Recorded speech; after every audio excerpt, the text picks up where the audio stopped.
Bueno, buenas tardes a todos. En principio quiero agradecerles la presencia y la invitación a la Mazota.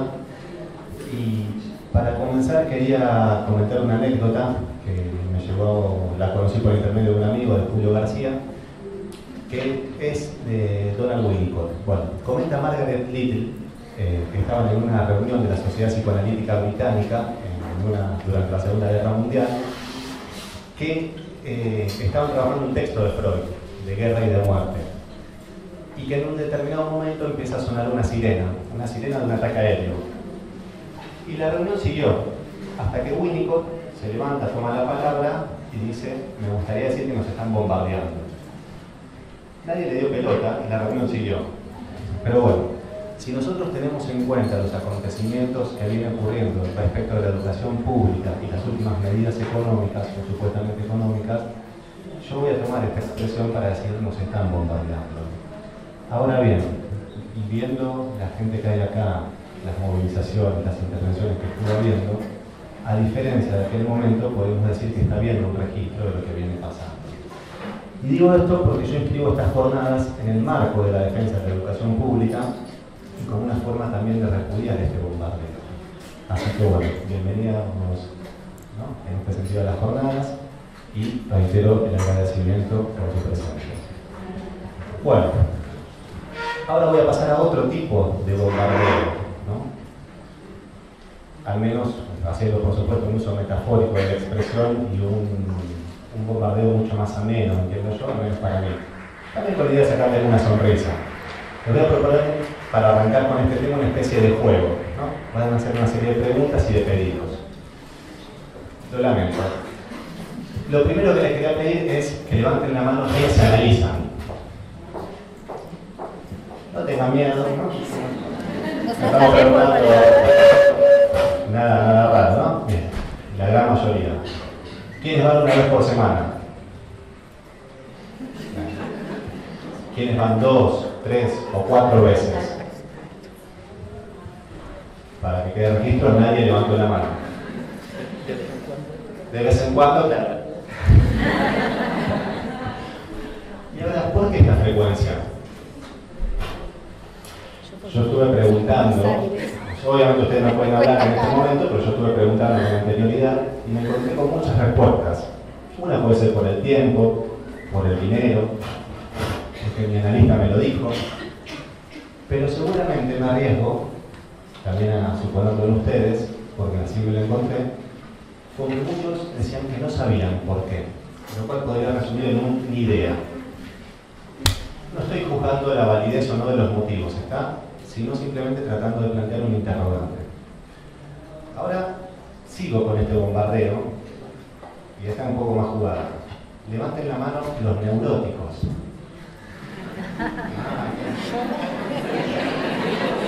La gran mayoría, ¿no? Acá, esto es complicado, ¿no? Porque si uno no levanta la mano y dice, ¿qué pasa? ¿Soy neurótico? No, más el obsesivo dice, uy, la puta, levanto, me la creo, me la levanto, y se va a ir pensando posiblemente, bueno. ¿Qué tema, no? Porque nosotros decimos que no hay normalidad, pero si uno no levanta la mano, la pregunta, no soy neurótico. Entonces, al menos podemos plantear que la psicosis, por ejemplo, la perversión, tienen mala prensa, no están bien vistas. Pero no están bien vistas más allá de su abordaje clínico o de la pregunta por su abordaje. Con lo cual, algo hay ahí. Y lo digo porque justamente el tema de convocatorias general es la transferencia y el reverso de las normalidades. Entonces, mal que mal, podemos decir que estamos atravesados por un prejuicio respecto a que la neurosis es la normalidad. ¿Qué hubiera pasado si yo dije, les hubiera pedido que levanten la mano los psicóticos, los perversos o los borderline, ¿no? Si uno la levanta, el de al lado, ¿no? Suele primar la idea de que, por ejemplo, la perversión es el hijo de puta, o que es la psicopatía, y no, hay neuróticos que son hijos de puta, ¿está? Hay psicóticos que pueden ser docentes, hasta en la universidad, ¿por qué no? Y ahora vamos a bajar un poco la intensidad. ¿Cómo saben o cómo sabemos que somos neuróticos? Recopilo las respuestas posibles, ¿no?, que he encontrado. Porque asocio libremente, porque me lo dijo mi analista, porque me hace corte de sesión, le pago una fortuna, me aumenta los honorarios y el pago simbólico. Algunos han dicho no. Y esta, porque hago o porque hice diván. Voy a hacer un pequeño paréntesis, ¿no? Si cursaron psicoanálisis y psicopatología o leyeron unos casos clínicos de Freud, los historiales, leyeron a Dora, el hombre de las ratas, el hombre de los lobos, ¿no? Todos los demás. Si cuando los iban leyendo pensaban que eran ustedes, bueno, podríamos decir bienvenidos, ¿no? Casi al campo de la neurosis, en un 90 y pico % de los casos. Pero lo que me interesa es esta, ¿porque hago o porque hice diván? Vieron que hacer diván es como que enaltece el asunto. Supongamos, ¿no? Hoy es viernes, el cuerpo de ustedes lo sabe, y esta noche van a salir posiblemente, ¿está? Se la pegan, como dicen. Bueno, se cruzan, ¿no? En el boliche, en el bar, entonces dicen, ¿cómo andás? Bien, bien, vos hacés análisis, sí, yo hago análisis. Ah, ¿y hacés diván? Sí, yo hago diván. Y si el otro no hace, es como está un escalón más abajo. Esto en mi época, ¿cómo se decía? Te falta calle, ¿no? ¿Cuántas toppers te faltan gastar? Es como que uno queda ahí más abajo, pero bueno. Esto nos interesa a nosotros porque trabajamos el psicoanálisis y estudiamos psicoanálisis. A los analizantes no les interesa, ¿no? Y está bien que no les interese, porque cuanto menos contaminación teórica haya en un análisis, más interesante se vuelve en términos de trabajo, ¿no? De productivo. Y quiero llegar a este punto porque indefectiblemente también hay una asociación que tiene que ver neurosis-diván. Y eso es lo que quisiera que pudiéramos interrogar al menos en nuestras posibilidades. Entonces arranquemos por las entrevistas preliminares. Para la teoría y clínica lacaniana no hay entrada en análisis sin las entrevistas preliminares. Cuando nosotros recibimos a alguien en consulta, todo el sistema de referencia al que tenemos que estar atentos se reactualiza. ¿A qué sistema me refiero? Al diagnóstico de la posición subjetiva. Para no dar mucha vuelta, vieron que a veces se habla de posición subjetiva y no se dice qué entiendo yo por posición subjetiva, la posición respecto del lenguaje. Lo podemos fundamentar a partir de la operatoria significante, si es de a pares o de manera o al modo de la holofrase. La demanda que se realiza, los síntomas, ¿por qué no? Y lo que podemos denominar demanda de análisis. Con una cuestión. Usted avisa si se escucha en el fondo, más o bueno, un poquito más fuerte. ¿Ahí mejor? Bueno, lo que les iba a decir, la demanda de análisis. ¿Ahí? Demanda de análisis. Bueno, Lacan, por si no lo sabían, era francés. ¿Y por qué digo esta boludez? Porque hablaba y escribía en francés y pensaba en francés. Y en francés, pregunta y demanda significan lo mismo. Nosotros solemos asociar demanda a un pedido o exigencia. Bueno, en francés también es una pregunta. Retengan esta cuestión de la pregunta. Bueno, las entrevistas preliminares cumplen una función en el establecimiento de la transferencia y su puesta en trabajo. Porque un análisis podemos definirlo, entre otras consideraciones, como el trabajo que se lleva a cabo en, con y bajo transferencia. Y en las entrevistas tenemos el desafío de incluir al síntoma en la trama de la transferencia. Esta es la condición para que un síntoma se vuelva analizable. Ya Lacan decía en función y campo de la palabra, no puedo no hacer una cita de Lacan, ¿no? Función y campo de la palabra y del lenguaje en psicoanálisis, que lo que me constituye como sujeto es mi pregunta. Retengamos también ¿no? Lo que yo les decía antes de la pregunta y la cuestión del sujeto. Porque no se trata de lo que uno, desde su posición enunciativa del yo, se pregunta al modo de ¿qué tengo que ver yo con esto que me pasa? Muchas veces se promueve esta posición de vengo porque me pasa esto. ¿Y qué tenés que ver vos con lo que te pasa? ¿Qué sé yo? No sé. Por eso vengo. Entonces no se refiere solamente al yo como posición enunciativa que se pregunta, sino que a cuando el síntoma es el cuestionamiento. El síntoma es pregunta del sujeto, nos dice Colette Soler. Con lo cual, el del sujeto hay que leerlo en su doble determinación. El del funcionaría como un genitivo que tiene que puede prestarse a una confusión. Por eso hay que leerlo doble, de manera subjetiva y objetiva. ¿Cuál sería la subjetiva? Mejor dicho, perdón, arranco por sí, la subjetiva. ¿Cuál sería la subjetiva? Yo me pregunto, ¿por qué me pasa esto? Donde ahí estaríamos equiparando sujeto con la persona, o con, si quieren decirlo más elegantemente, con el parler o el hablante ser, que sería la traducción más correcta para mí del parler, de Lacan. Y la objetiva sería el sujeto entendido como una materialidad discursiva. ¿Por qué digo esto? Reitero, Lacan era francés. El término que él utiliza para sujeto significa tanto persona como el asunto, el tema y la materia. Hasta acá, ¿qué es lo que me estoy describiendo? Estoy describiendo el armado de la transferencia analítica, equiparándola a la pregunta del sujeto. Luego tendríamos la fijación y la puesta en trabajo de la transferencia. ¿Con qué tendría que ver la fijación de la transferencia? Con el momento inicial, también, donde hay demanda. ¿Qué es lo que se demanda? Que haya una respuesta respecto del sufrimiento del sujeto. Acá sí tomo sujeto como persona. ¿Y qué hacemos nosotros ante esta demanda? Es común escuchar que no tenemos que responder a la demanda. A esta demanda, a la demanda respecto de que haya una respuesta. No cualquier demanda. Si nos piden un vaso de agua o nos preguntan dónde pasa el colectivo, podemos responder, ¿está? Se trata de la demanda respecto de la pregunta por el sufrimiento. Pero tampoco se trata de rechazar esa demanda, sino de ponerla a trabajar. ¿Y cómo la ponemos a trabajar? Me voy a tomar otra referencia de Lacan, que es toda resistencia del analista. ¿Por qué toda resistencia del analista? Porque nuestro trabajo, nuestra función, es ser causa de un determinado modo de trabajo.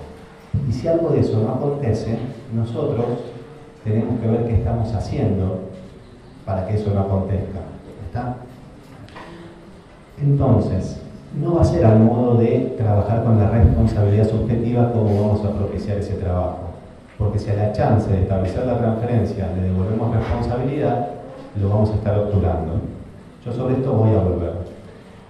Trabajar con la responsabilidad subjetiva es una forma de no tener en cuenta que el análisis o la entrada en análisis implica un modo particular de relación con el otro con mayúscula, ¿no?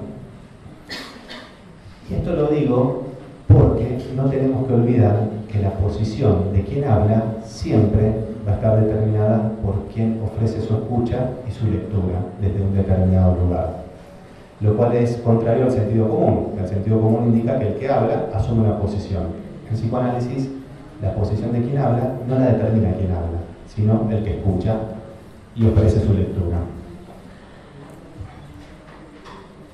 Ahora, imaginemos un poquito, ¿no?, que estamos en una situación de examen, hacemos una pregunta y el estudiante no tiene ni idea de qué responder, ¿no? ¿Qué me dice? Profe, me lo pregunta de vuelta, con otras palabras. Bueno, vamos a decir lo mismo, o casi lo mismo, con otros significantes, ¿no? ¿Qué pregunta es la que intentamos construir y responder en las entrevistas preliminares? Podemos decir al menos dos. La primera, ¿podemos construir lo inconsciente en esta consulta? Y la segunda, ¿qué tipo de inconsciente vamos a construir? Desde la lectura, si se quiere, más freudiana, o acá sí más ligada también al sentido común, diríamos que lo inconsciente, o suponemos que lo inconsciente viene de entrada con la consulta. Yo no creo que sea así, sino que lo inconsciente siempre es una construcción. Yo puedo construir un inconsciente estructurado como un lenguaje, Lacan, un inconsciente al modo de la imaginación radical de Castoriadis, uno con las relaciones objetales de Melanie Klein. O sea, puedo construir distintos modos de inconsciente. Si bien Lacan es el único que lo formula, yo considero que esto se aplica a todas las posiciones de psicoanálisis. Bajo ninguna manera podría decir que el único psicoanalista o lo único que es psicoanálisis es la lectura lacaniana. Nosotros también. Lo que sí no puedo es con el de las 5, armar un inconsciente o construir un inconsciente al modo de estructurar como un lenguaje, y con el de las 5:15, 5:30, qué sé yo, armar uno al modo de las relaciones objetales. ¿Por qué? Porque el modo o la construcción del inconsciente tiene que ser un invariante en la clínica. ¿Qué quiere decir eso? Que con todos los pacientes, todos los analizantes, yo voy a construir un determinado modo de inconsciente. Avancemos un poco en esta cuestión. Es comúnmente aceptado que las entrevistas preliminares se realicen cara a cara, ¿no? Y que finalizadas estas, que se haga eso que enaltece el asunto, el pasaje al diván. ¿Y por qué está el pasaje al diván? Freud no da muchas vueltas, él plantea 3 fundamentos sobre la iniciación del tratamiento, ¿no? Nos dice que, primero, como resto del tratamiento hipnótico, lo cual sería una cuestión más estética, metodológica, si se quiere. El segundo argumento que nos dice es que él no soportaba estar bajo la mirada atenta de sus pacientes 8 horas o más, lo cual podría ser un motivo personal. Recordemos, Freud los veía todos los días, 6 veces a la semana, ¿no? Ustedes van una, háganse, imagínense en eso. Y la tercera, el tercer argumento que nos dice es que no quería que un gesto o que su imagen interfiriera en el curso asociativo del paciente, lo cual acá ya empieza a haber un fundamento más clínico. Y desde la teoría y clínica lacaniana, ¿qué podemos argumentar respecto a esto? Podríamos decir que el diván va a operar, o el pasaje al diván, va a operar en dirección tal de acotar lo imaginario, dando prioridad a una determinación simbólica. Sería dejar de lado el eje de la mirada para pasar a priorizar el sujeto como materialidad discursiva, la operación de escucha y de lectura. Va a favorecer un modo de alojar el cuerpo y su sufrimiento en una intersección entre el sujeto entendido como materialidad discursiva y el goce del cuerpo, y la relación al goce del cuerpo. Acá metimos otra palabra medio tabú, ¿no? Goce del cuerpo. Podría hacerme un boludo y no arriesgarme a decir qué pienso respecto del goce, y quedaría bien igual. Pero vamos a decir qué entiendo por goce del cuerpo. Al menos lo que leo en Lacan es aquello que se resiste a la modificación significante, aquello que se resiste a la transformación que ejercen los significantes. ¿Está? Ni más ni menos. Entonces, el pasaje al diván, desde la clínica lacaniana, favorece justamente la estructura del relato. Es una invitación a la otra escena, pero que la favorezca no quiere decir que la determine. ¿Está? Porque para Lacan, el psicoanálisis se define a partir del discurso que se practica. Y el discurso psicoanalítico se define por ser causante de un modo de trabajo particular en relación a la división subjetiva. El psicoanálisis no es el único discurso que trabaja con la división subjetiva, pero sí es el único que trabaja de un modo particular. Vamos de vuelta a la situación de examen. ¿No entendí? Me lo dice de vuelta con otras palabras. Vamos a decirlo con otros términos o significantes. El diván opera de manera tal o en forma contraria al desconocimiento yoico. ¿Qué es lo que desconoce el yo? Al menos 2 cosas: lo inconsciente y su determinación alienante en el otro. O sea que el pasaje al diván va a favorecer justamente el desvanecimiento de la imagen del otro, acá sí también tomado como semejante. Y remarco que el pasaje al diván o proseguir el trabajo de análisis mediante el diván no es homologable a que el sujeto se haga cargo o que se haga responsable también, ¿no? Otro paréntesis: la responsabilidad subjetiva, si nosotros lo tomamos así, la responsabilidad viene del término del derecho, con lo cual indefectiblemente va a quedar ligado a la culpa y al superyo. Igual ahora vamos a fundamentar un poquito mejor. Pero si nosotros intervenimos mediante la responsabilidad, vamos a estar favoreciendo el desconocimiento. Vengo por esto. Ay, ¿qué tiene que ver usted en lo que le pasa? No sé. Ah, ¿y qué tendrá que ver? No sé. Podemos estar así mucho tiempo y la respuesta va a ser no sé. Bueno, y operar en dirección contraria al desconocimiento yoico es trabajar con una noción que a algunos tal vez les sonará, a otros no, que es la de inmixción de otra edad. Inmixción de otra edad. Estoy tomando estos términos tanto de la enseñanza de Pablo Peufman, de que estuvo hace un ratito, como de Alfredo Elvestein. ¿Qué quiere decir inmixción? Inmixción nos remite a la mezcla que indistingue los componentes. Mezcla que indistingue los componentes. ¿Qué componentes van a ser? Puede ser tanto el sujeto y el otro como los significantes. Y solo va a surgir el sujeto de lo inconsciente si lo concebimos en un lazo con el otro, a partir de un discurso que también se fundamente en un lazo particular con el otro. Por eso les decía que la posición de quien habla está determinada por quien escucha. Entonces, habiendo cumplido las entrevistas preliminares su función de establecer la transferencia, de fijarla y de ponerla a trabajar, si nosotros consideramos pertinentes, podemos hacer la invitación a continuar el trabajo del diván.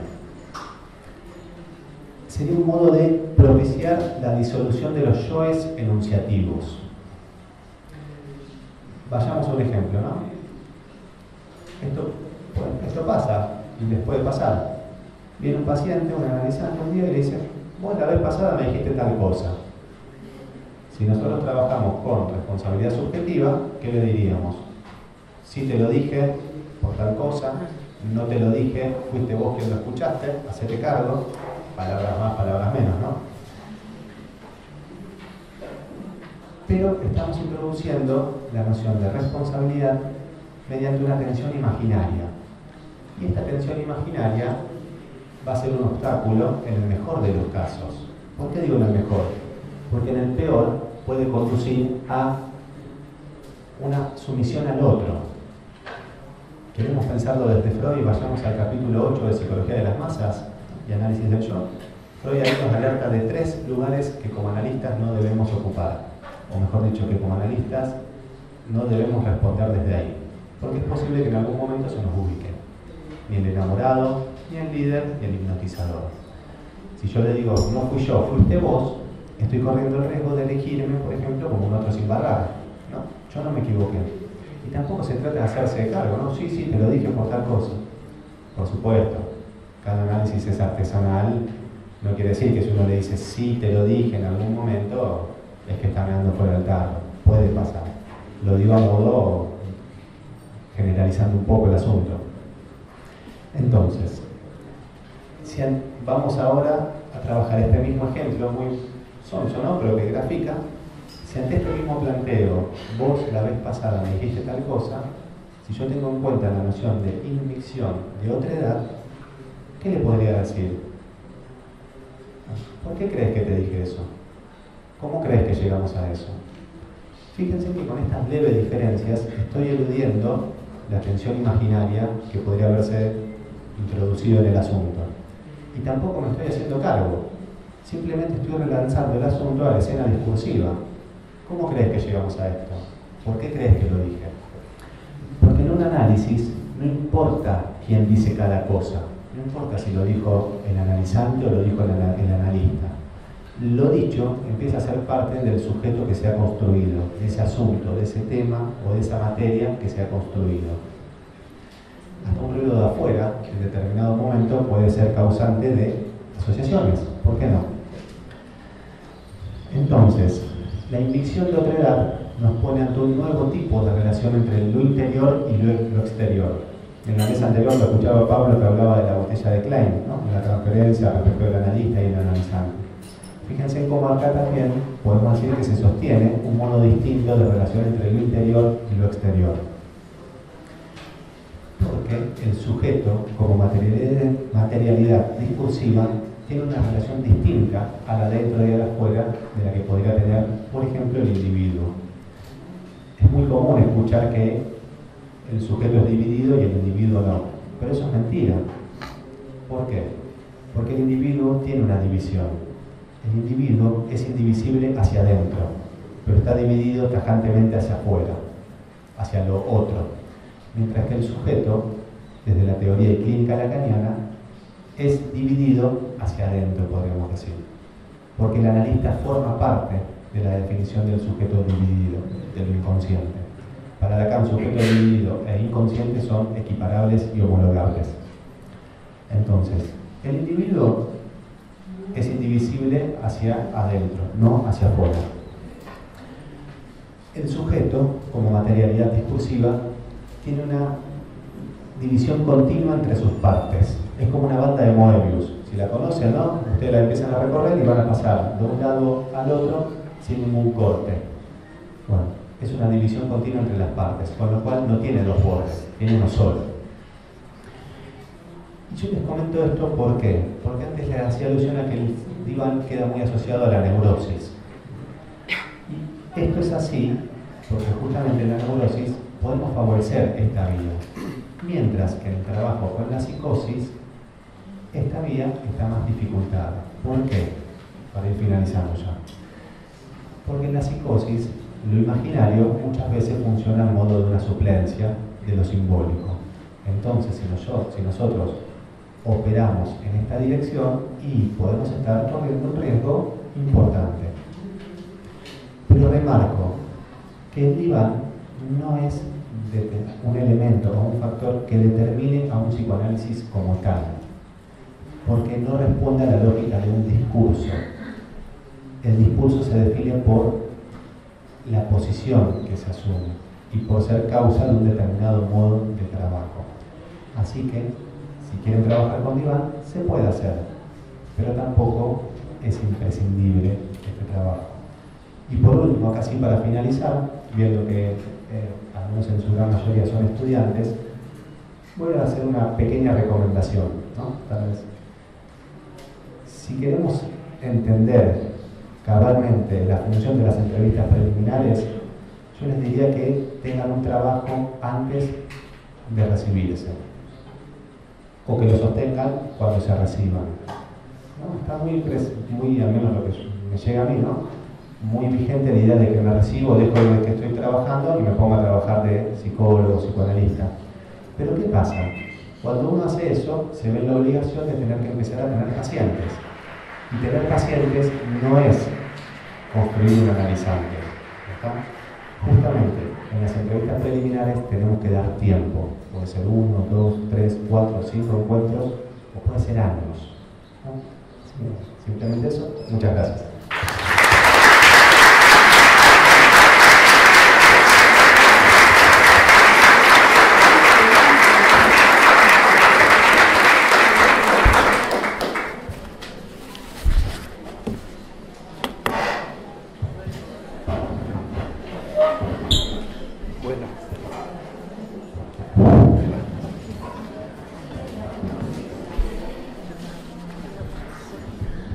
Buenas tardes. En principio, agradecer la invitación. ¿Se escucha? ¿Sí? Agradecer la invitación a estas jornadas. Ya hace algunos años que los compañeros de...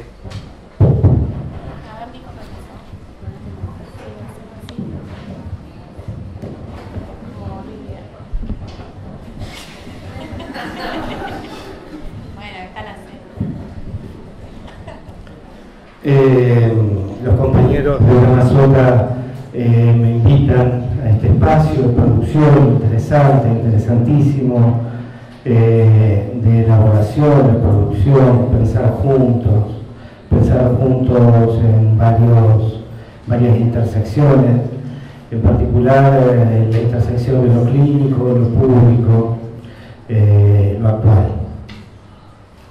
En razón de esta coyuntura del actual, me parece antes de comenzar con lo que traje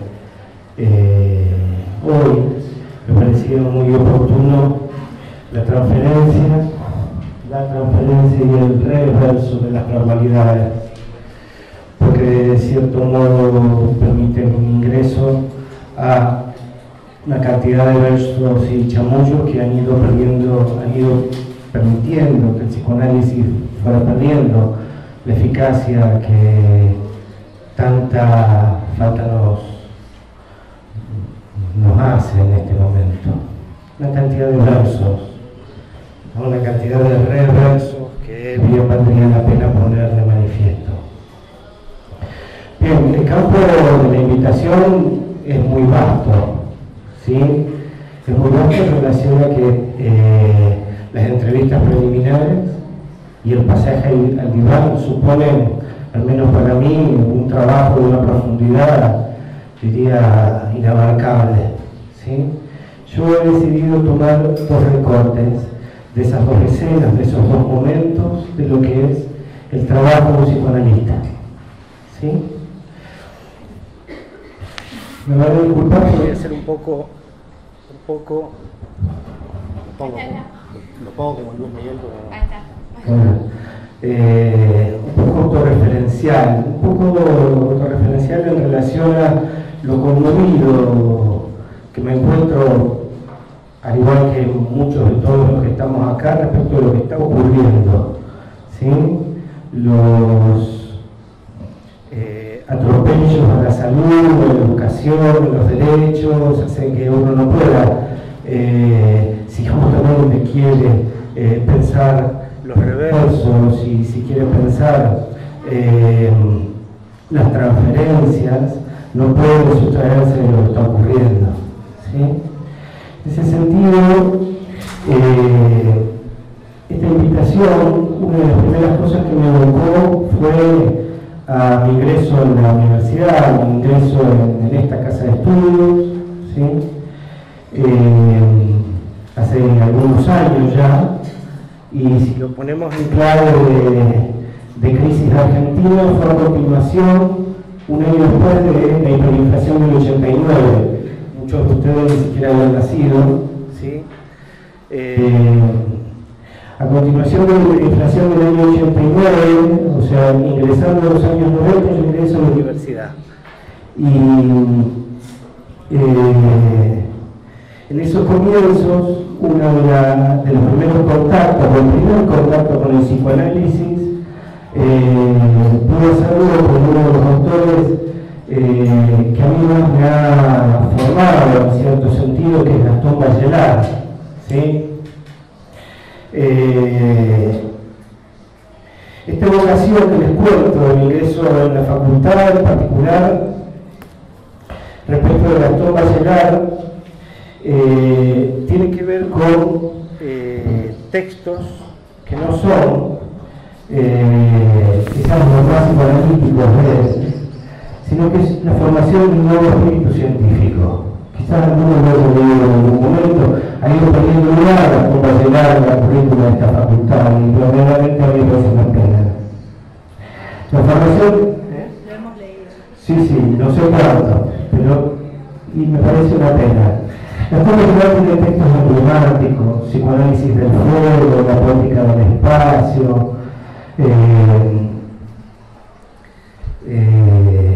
la formación del nuevo espíritu científico fue el primer texto con el que yo me encontré apenas entré a cursar en DPC en aquellos años.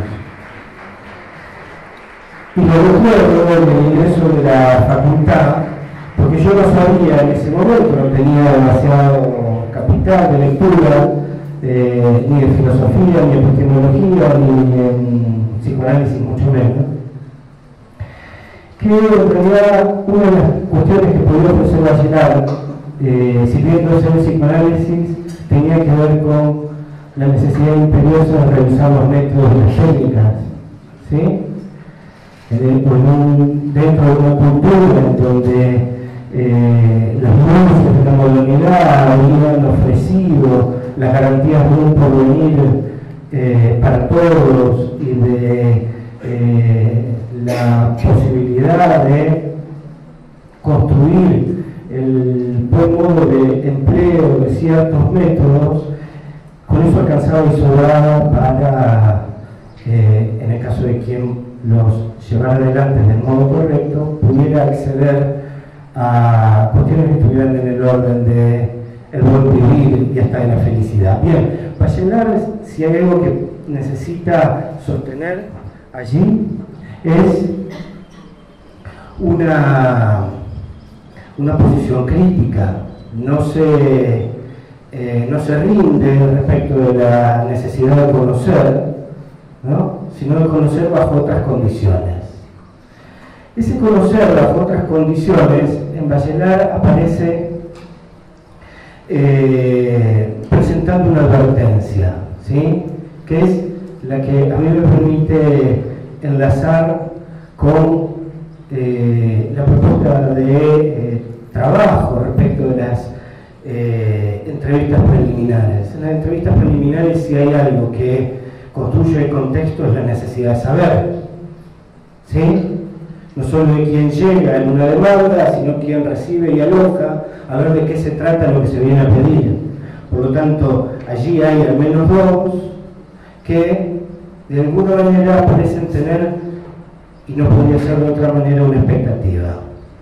Sin embargo, esta necesidad de saber en Bachelard se presenta como una advertencia: guarda, ojo, ¿sí?, ya que en esta necesidad de introducirnos a un orden de saber, lo que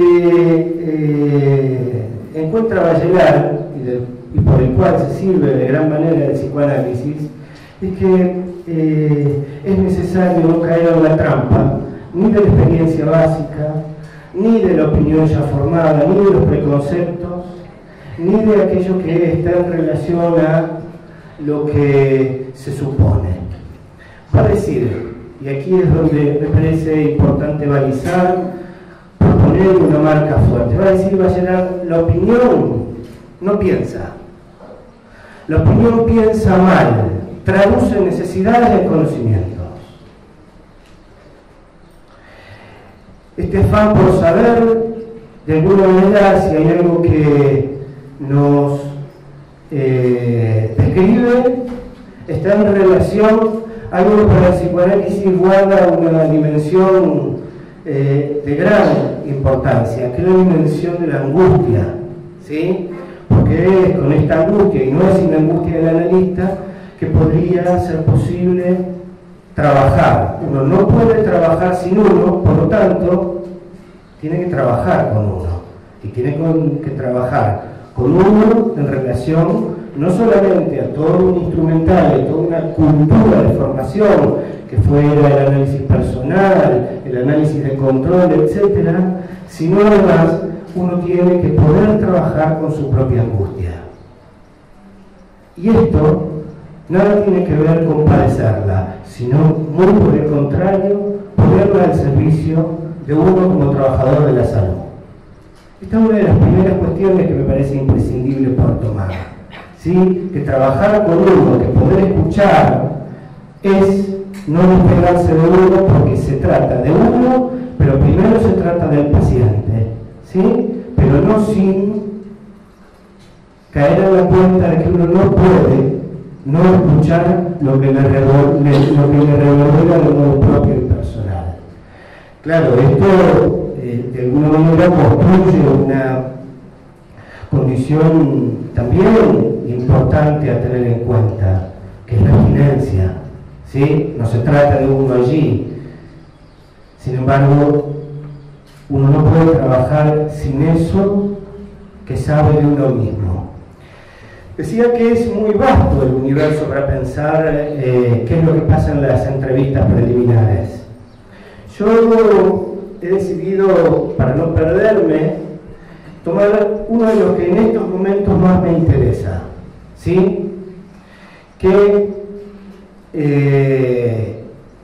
está en relación justamente a aquello que sucede sobre todo con el analista.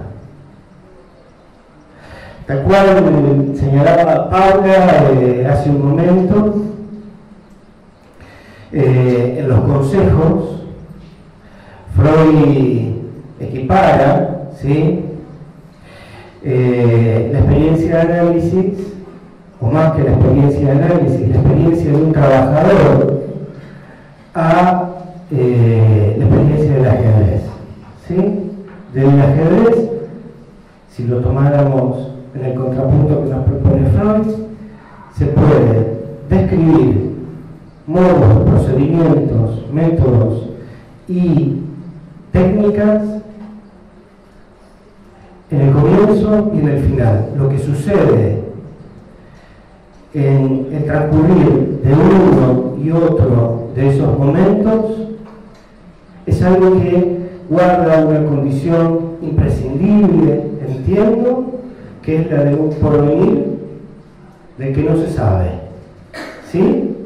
Y allí también encontramos, o mejor dicho, hacemos contacto con una dimensión de angustia y de angustia del analista que de alguna manera resulta valiosa poder ubicar. Voy a leer un poco. Elijo esta referencia por resultado de utilidad en tanto describe un acontecimiento abismal, de la angustia digo, ¿no? Esa necesidad de conocer, como sabemos, puede ser tratada de diversos modos, según sea el orden del privilegio o la ponderación, más es una marca de experiencia imprescindible para un analista, la de la angustia. Comenzar situando la angustia suscitada por la necesidad de saber es un modo de describir prioridades. Las prioridades construyen algunas preguntas. ¿Un es para quién? ¿Un saber para quién? Acompañado entonces de esta pregunta inicial, se hace posible situar un rasgo por el cual reconocer la posición del analista y su condición imprescindible, que es la abstinencia. No se trata de su saber ni de su posible angustia desencadenada por ser convocado al lugar del sujeto con algún capital de saber, no porque esto no ocurriera, por el contrario, sino porque esa abstinencia propicia un comienzo. Las entrevistas preliminares, como el pasaje al diván, son dos invitaciones, dos momentos en el historial de un analista mientras trabaja. Son diversos los lugares por los que arribar a estos territorios. Elijo no tomar recortes clínicos para poder pensar las entrevistas preliminares, sí para poder narrar una viñeta clínica de lo que es el pasaje al diván, sino más bien algunos momentos de decisión, como dice Ulloa, cuando lo que importa, cuando se habla de qué hace uno cuando trabaja y lo que trabaja, es una impronta personal. Una impronta personal en el uso de las herramientas clínicas. Por lo tanto, uno no puede dejar de hablar de uno cuando cuenta qué es lo que hace, qué es lo que escucha, y esto me parece imprescindible y es lo que elijo compartir con ustedes, no porque sea lo único, sino porque me parece que es necesario, ordenador y ético, ¿sí? Si no, estaríamos cayendo en la descripción de todo un universo técnico y metodológico como si nosotros no tuviéramos que ver, y se trataría allí del buen manejo de resortes, clavijas, técnicas para un buen destino ya trazado, y sabemos, y mucho quienes trabajamos de esto, que desde el comienzo trazar un orden diagnóstico, si hay algo que nos permite, es extraviarnos casi inmediatamente respecto de la posibilidad de escuchar de qué se trata. Tenemos que saber que no vamos a saber de qué se trata, y tenemos que poder saber que saber de qué se trata no nos privilegia primero a nosotros, sino es el paciente que tiene que enterarse de qué se trata, y nosotros por añadidura, por estar en esa escena. En 1913, en sus consejos sobre la iniciación del tratamiento, Freud advierte como en el ajedrez una experiencia de análisis puede narrarse sistemáticamente en la apertura y en el cierre. Lo acontecido en el transcurrir, que va de uno u otro momento, guarda el carácter impredecible. No es posible sujetarlo a la mecánica de la técnica. Siguiendo aquellos consejos, es interesante esto de los consejos, como nota al pie, ¿no? Es interesante esto de los consejos porque justamente va contracorriente de aquello que tuviera que ver con un modo de trazar el devenir de lo que hubiera de ocurrir. Algo así como señalar algunas cuestiones con las que es posible encontrarse trabajando, pero que no nos van a aliviar respecto del porvenir de aquello que suceda trabajando. Allí, parafraseando a Freud, podríamos decir esta tan utilizada frase: arte y parte requiere la obra. Es con arte de aquello que hace al trabajo el análisis, ¿sí? Por lo tanto, en ese universo, en el universo de quien trabaja con lo que escucha, ¿sí?, no habría red que permitiera, en cierto sentido, poder anticiparse. Arte y parte requiere la obra, entonces. Siguiendo aquellos consejos y del tiempo necesario que insumiría la puesta a prueba, ese momento, ¿no?, que él señala de las entrevistas preliminares, que es un momento de puesta a prueba, ¿sí?, de ensayo previo, que decide el destino de una relación terapéutica. Lo que más me interesa señalar en este contexto son dos dimensiones.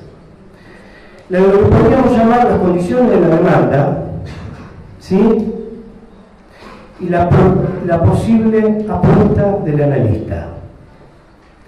La primera, la de la demanda, ¿con qué nos vamos a encontrar? ¿Qué es lo que ese tiene por decir? ¿Qué viene a buscar? ¿Qué viene a buscar? ¿Por qué eligió, si hubiera elegido, el nombre? ¿Cómo llega? Allí no hay garantías, ¿no? No hay nada que opere garantizando ningún porvenir, sino que allí tenemos una posible demanda, un pedido. ¿Sí?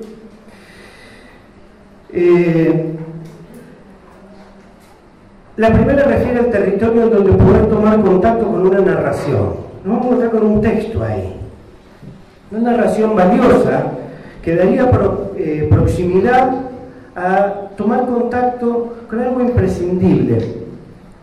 Imprescindible para el analista, diría yo, no solo para el analista, pero como les decía, si hay algo que me interesa ponderar dentro de lo vasto del universo para pensar las entrevistas preliminares, es pensar al analista ahí, ¿no? ¿Qué pasa con el analista ahí? ¿Qué pasa con el analista cuando se encuentra con ese decir, con un decir con el que, en cierto modo, resulta imprescindible tomar contacto con una arquitectura de un decir, ¿sí?, para poder leer la estructura sobre la que se soportan las intenciones y por añadidura el ingreso a una dimensión de sentido necesaria a acontecer? ¿Sí? Un decir, alguien que dice, ¿sí? ¿Qué es lo que está en juego en una demanda de análisis? ¿Es siempre querer hacer algo con el malestar? No, sabemos que no. ¿Sí? Aquí se abre un triple registro para pensar el lugar del analista. Un triple registro para quien es convocado a la función de analista. Leer lo manifiesto del relato, lo que se escucha en lo no dicho, como material posible de ser historizado. Y lo tercero, lo que le acontece al analista con el material que está escuchando. Vemos que no hay, por el solo hecho de una demanda, no hay por el solo hecho de una intención, no hay por el solo hecho de una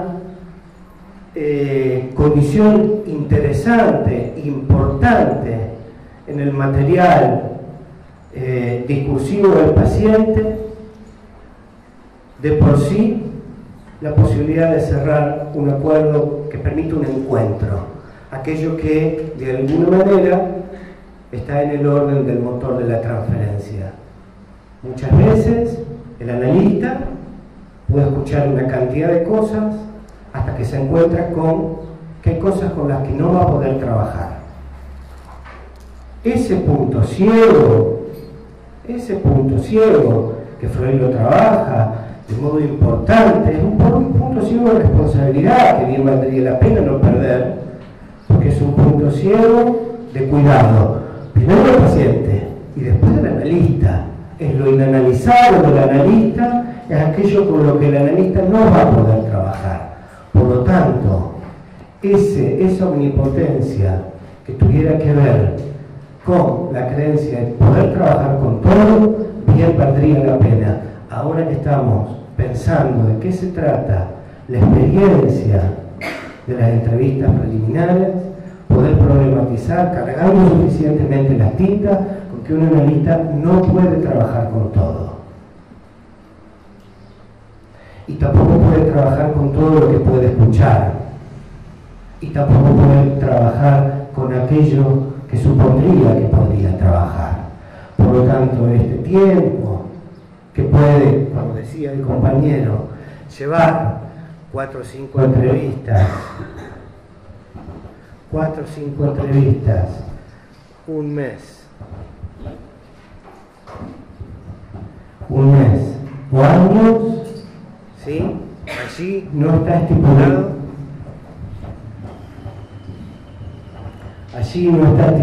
ni garantizado, ¿sí?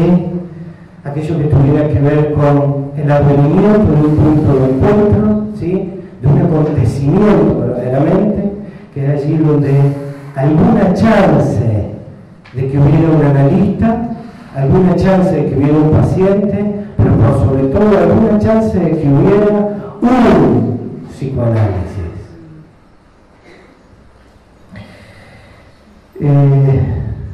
Sobre estas intenciones en las que se sitúa de modo constante un trabajo de análisis que resulta posible distinguir desde los comienzos por sus chances. Dicho de otro modo, es el deseo del analista como posibilitador de una función el que permite o no la posibilidad de una apuesta transferencial. El recorrido no privilegia en este momento inicial el necesario trabajo de llevar adelante y conocer los recursos del paciente. Esta tarea merece un trabajo por la importancia que tiene, no es a lo que me estoy dedicando ahora. Lo que elijo poner en tensión es el lugar del analista pueda venir, en tanto pudiera haber transitado la instancia preliminar de encontrarse deseando trabajar con lo que escucha. Esa experiencia de origen transferencial permite señalar una dimensión de orden ético. Esto es, el valioso saldo que dejarían las entrevistas preliminares en tanto permiten distinguir para un analista si quiere o puede trabajar en lo que se presenta como una posibilidad. Para cerrar, para cerrar estos señalamientos me gustaría recuperar en unas líneas lo señalado por Jenkins, ¿sí? Respecto al valor de lo expresado en la localización justa en la que se encuentra un paciente y un analista, cuando las entrevistas preliminares permiten un encuentro y una localización en la trama transferencial. Fíjense, a mí esto me parece de una riqueza enorme. Les pido si no están muy agobiados aún, que escuchen con detalle. Freud no era analista. Escuchen esto. Porque un analista no descubre el inconsciente. El descubrimiento del inconsciente es una experiencia del analizante. Y es el analista quien se hace cargo de las consecuencias de ese descubrimiento. Es fabuloso. Es, para mí, fabuloso. Porque ubica aquello que de alguna manera construye encuadre y posibilidades transferenciales. Es el analista quien produce el decir del paciente.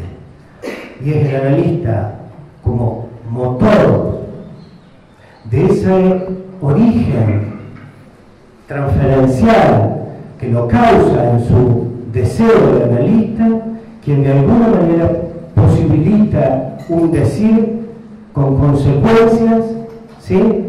Que es lo que a su vez le permite a un sujeto que escucha tomar momentáneamente una función, que es la del analista. No es la causa en el ser, es un momento de trabajo, es una función.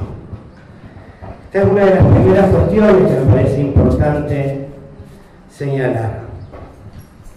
Respecto de lo que es, ¿sí? Bueno. Vamos rápidamente.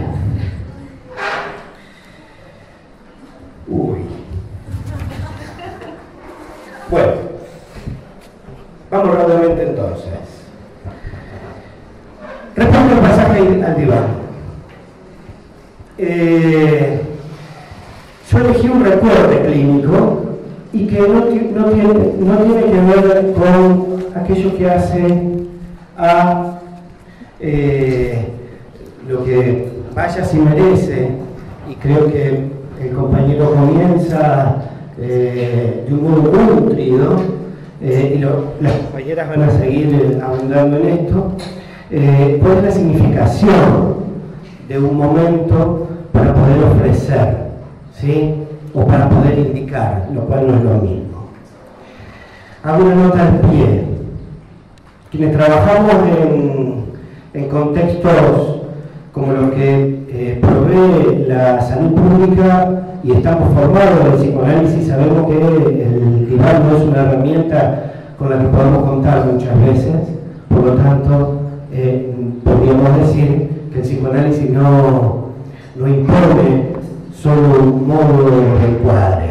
Hay diversos modos de encuadre. Se puede laburar el discurso del psicoanálisis sin esa herramienta, ¿sí? Una herramienta que se bifurca al menos por dos efectos, ¿no? Una es la sustracción de la figura del analista, ¿sí? La necesidad de la lectura del momento de un análisis, en donde resulta necesario, ¿sí? Poder sustraerse de esa dimensión fuertemente cargada en lo imaginario, y lo otro, allí donde el analizante ya no le habla a ese otro que es el analista, o lo que el analista representa para el analizante, sino que pone su decir casi exclusivamente a su propio servicio. Como vamos muy rápido, voy a señalar aquello que tiene que ver con un recorte clínico que ha tenido que ver con una indicación, y no es la de proponer el pasaje al diván, sino justamente proponerle al paciente que se levante del diván, sino que justamente resultó en ese momento necesario interrumpir esa producción y volver al lugar en el que estaba trabajando, que es el reposicionamiento de ese orden imaginario. Esta situación la recuerdo en relación a un paciente que en el lapso de 2 o 3, no, un poco más, de 6 meses, pierde a 4 personas de su familia en diferentes situaciones que podríamos llamar accidentes. No las 4 en simultáneo. En un tiempo corto se mueren 4 de su familia. ¿Sí? Por supuesto, esto no es algo que pueda ser contado en detalle. Yo no tengo la posibilidad de poder transmitir en detalle de qué se trata el decir de alguien en un momento como ese. Sí, haber advertido la necesidad de el soporte que implicaba un cambio en la disposición allí en donde sí era necesario, por el grado de desmantelamiento de un decir fuertemente impactado por el orden de lo traumático, reinstalar un cuadro en donde el análisis se soportara con dimensiones imaginarias, que hubiese un otro ahí para escuchar lo que le pasaba y que no tuviera que ver exclusivamente con él, con el paciente. A alguien había que contarle eso, a alguien le tenía que contar lo que le había pasado. Por lo tanto, la suspensión de esa modalidad, de ese encuadre, de alguna manera tuvo que ver con hacerle sitio a aquello que duró un tiempo aproximadamente de 2 años, en donde el paciente no podía hacer otra cosa más que angustiarse tremendamente y actualizar una y otra vez aquello que le había ocurrido sin poder salir de una escena en donde eso se actualizaba. Quiero terminar con esto.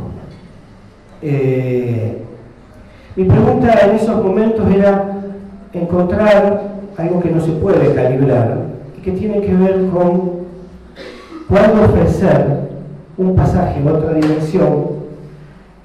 dimensión en la posible construcción de otro decir, cuando lo traumático arrasa sin poder dejar intersticio para que alguien empiece a decir un algo respecto de lo que ha perdido. El pasaje al diván, o mejor dicho, la nueva oferta de volver al diván, fue algo que a mí me habitó durante bastante tiempo, porque el paciente no presentaba más que un decir actual, inclusive aún habiendo transcurrido más de 2 años. Hasta que en un momento, por algunas cuestiones que pude escuchar, decidí hacer esa oferta y esa invitación. Y es lo que produjo aquello que tuvo efecto en la configuración de otro decir, que se presentó en relación a que el paciente pudiera empezar a soñar nuevamente, pudiera empezar a asociar y pudiera empezar a padecer, pero en otras coordenadas, en las coordenadas de lo perdido, lo cual daba las chances de empezar a hacer algo de trabajo de duelo. Por lo tanto, en relación a esto que hace a entrevistas preliminares y pasaje al diván, me parecía importante poner de manifiesto estos 2 recortes que tienen que ver con lo que uno hace cuando trabaja, que es trabajar con uno, con la incerteza, pero vuelvo a decir esto que me parece muy valioso y que Freud señala, es con arte que puede ser posible escuchar, advirtiendo que no se trata de uno, pero sí trabajando con lo que a uno le pasa. Bueno, muchas gracias.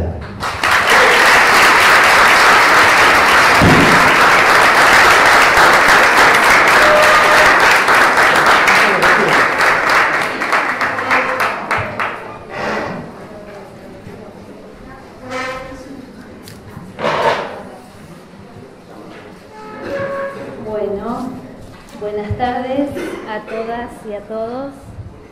Yo también voy a tener el mismo problemita con el micrófono. Bueno,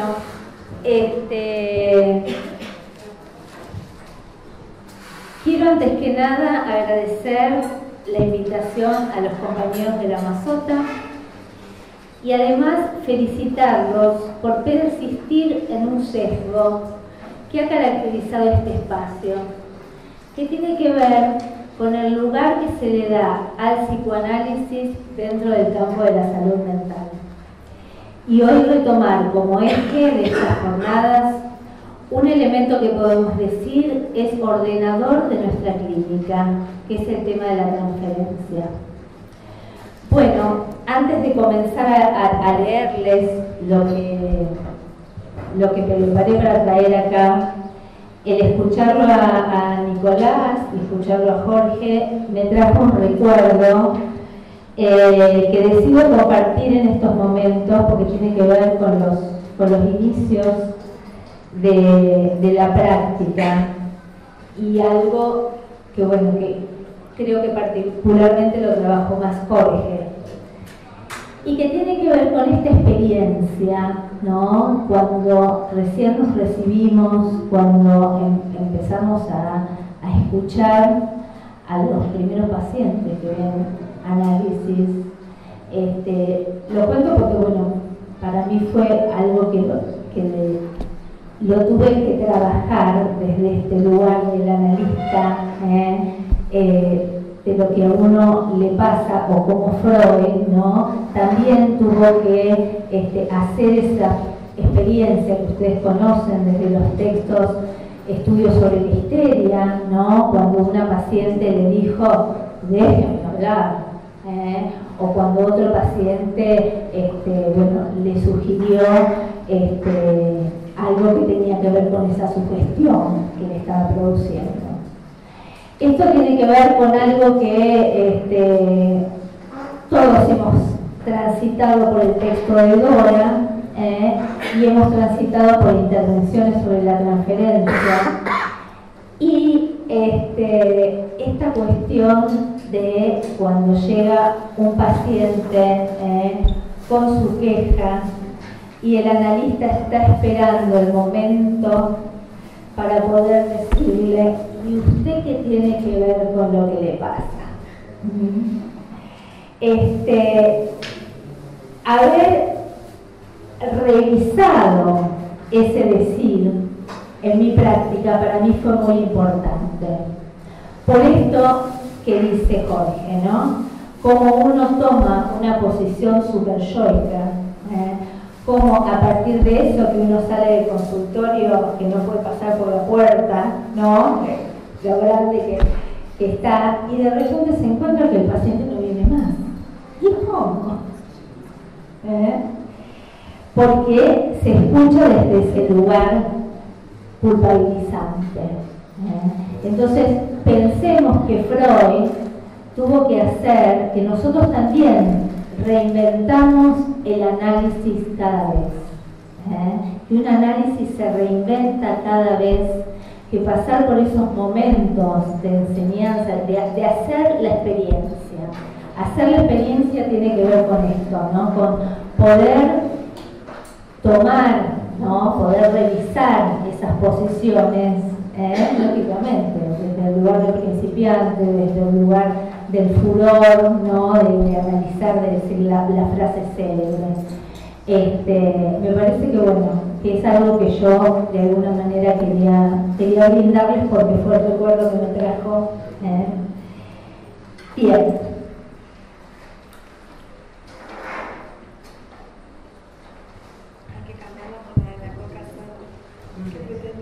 ¿Qué pretende? Pensé en comentar algunas cuestiones sobre ese pasaje tan particular, yo diría tan específico de nuestra praxis, que se inscribe dentro del eje de las jornadas, que es el tema de la transferencia.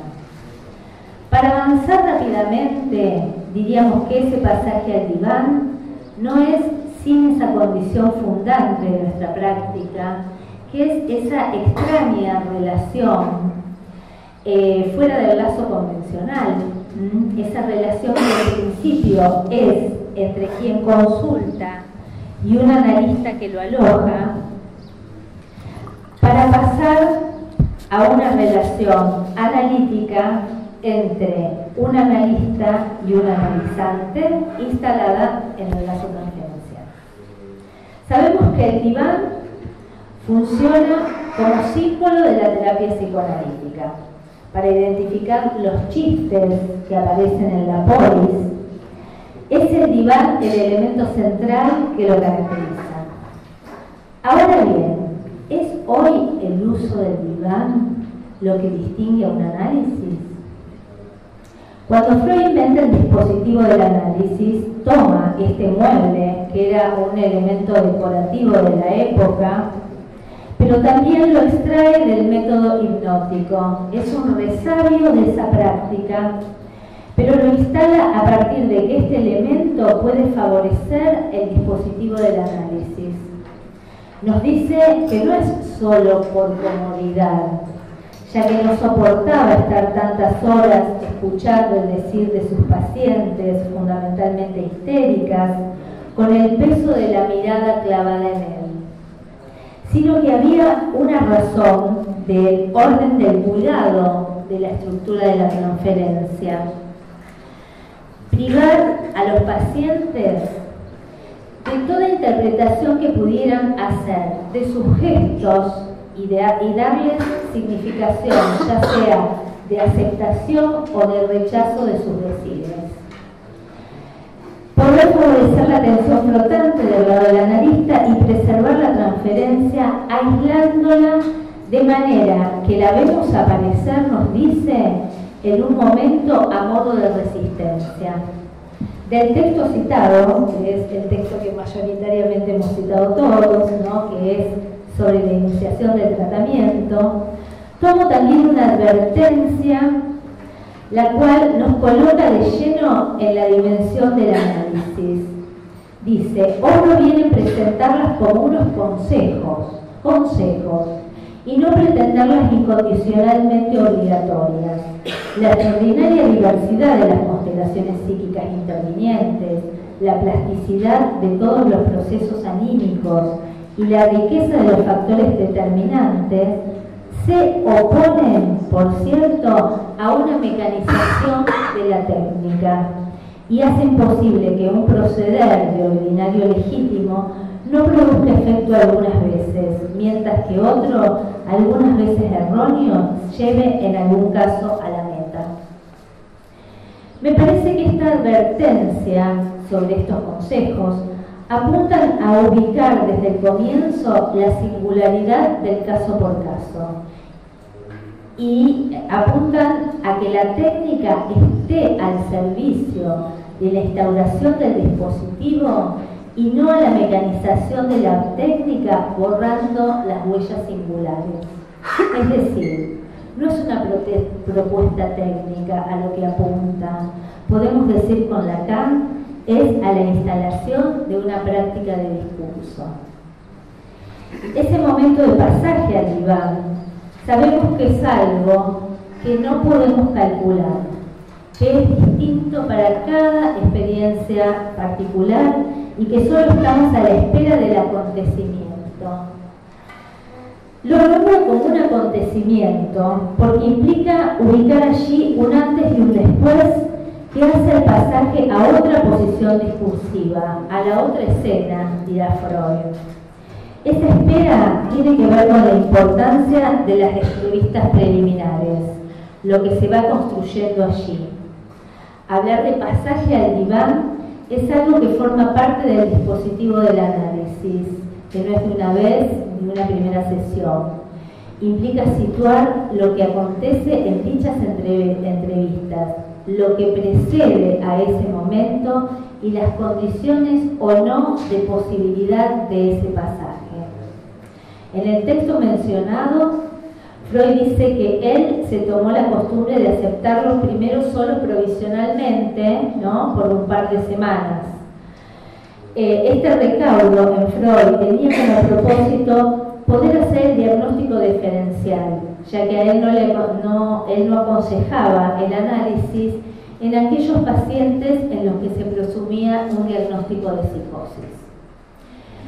Mucho se ha avanzado con la experiencia de Lacan respecto al lugar y la función del analista, en cuanto a la posibilidad de trabajo con sujetos que claramente no presentan las características típicas de la neurosis y que a esas entrevistas preliminares y ese diagnóstico diferencial, lejos de dar cuenta del impedimento para el tratamiento, nos plantean el difícil trabajo de poder establecer un tratamiento posible para la psicosis, que por cierto está lejos de la instalación del dispositivo asociación libre-interpretación.